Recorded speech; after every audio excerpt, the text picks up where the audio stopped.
Kolkata TV ডিজিটালে আপনাদের সকলকে স্বাগত। আপনাদের সঙ্গে রয়েছি আমি অঙ্কুর। পেহেলগাম কাণ্ডের পর থেকেই ভারত পাকিস্তানের ওপর একাধিক কূটনৈতিক পদক্ষেপ করেছে এবং আন্তর্জাতিক মহলের কাছে ভারত পাকিস্তানের এই সন্ত্রাসবাদকে সমর্থন দেওয়া, জঙ্গিদের আশ্রয় দেওয়ার বিষয়টি বারংবার সামনে নিয়ে গিয়েছে।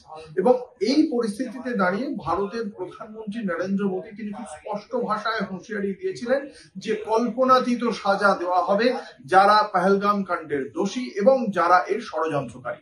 তারপরেই আমরা দেখেছি ৩ সেনাবাহিনীর তৎপরতা এবং এরপরেই বিশ্বের দুই শক্তিধর রাষ্ট্র আমেরিকা এবং রাশিয়া উভয়ই কিন্তু এই বিষয়টির দিকে নজর রেখে চলেছে।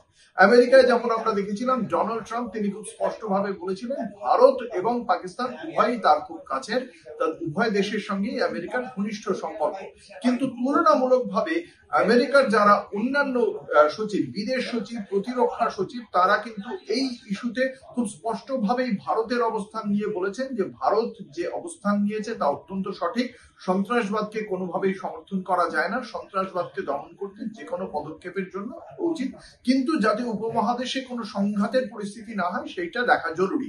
মার্কিন ভাইস প্রেসিডেন্ট জেডি ভান্সও কার্যত একই কথা বলেছেন। এই প্রেক্ষাপটেই এবার রুশ প্রেসিডেন্ট ভ্লাদিমির পুতিন তিনি কথা বললেন ভারতের প্রধানমন্ত্রী নরেন্দ্র মোদীর সঙ্গে এবং সেখানে দুই দেশের যে কৌশলগত অংশীদারিত্বের বিষয় সেই বিষয়টি যেমন আলোচনায় উঠে এসেছে, একই সঙ্গে এর প্রেক্ষিতে রাশিয়ার পক্ষ থেকে ভারতের যে সন্ত্রাসবাদ বিরোধী অবস্থান তাকে সমর্থন জানানো হয়েছে এবং সন্ত্রাসবাদ দমনে ভারতের পদক্ষেপকেও সমর্থন জানিয়েছেন রুশ প্রেসিডেন্ট ভ্লাদিমির পুতিন।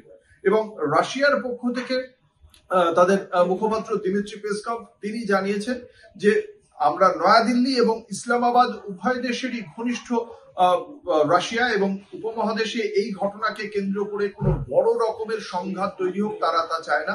দায়িত্বশীল রাষ্ট্র হিসেবে ভারত উপযুক্ত পদক্ষেপ করবে বলেই রাশিয়ার আশা। এবং এই বক্তব্যের মধ্য দিয়েই সন্ত্রাসবাদ দমনের যে বার্তা রাশিয়া দিয়েছে তাতে কূটনৈতিক মহলের একাংশের ধারণা ভারত যদি চরম কোনো পদক্ষেপ করে সেক্ষেত্রে রাশিয়াকে পাশে পাওয়ার সম্ভাবনা ক্রমশ বাড়ছে।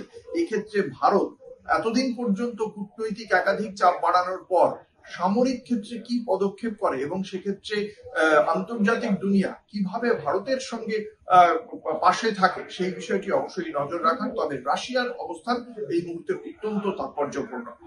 দেখতে থাকুন কলকাতা টিভি রাতের সাথে।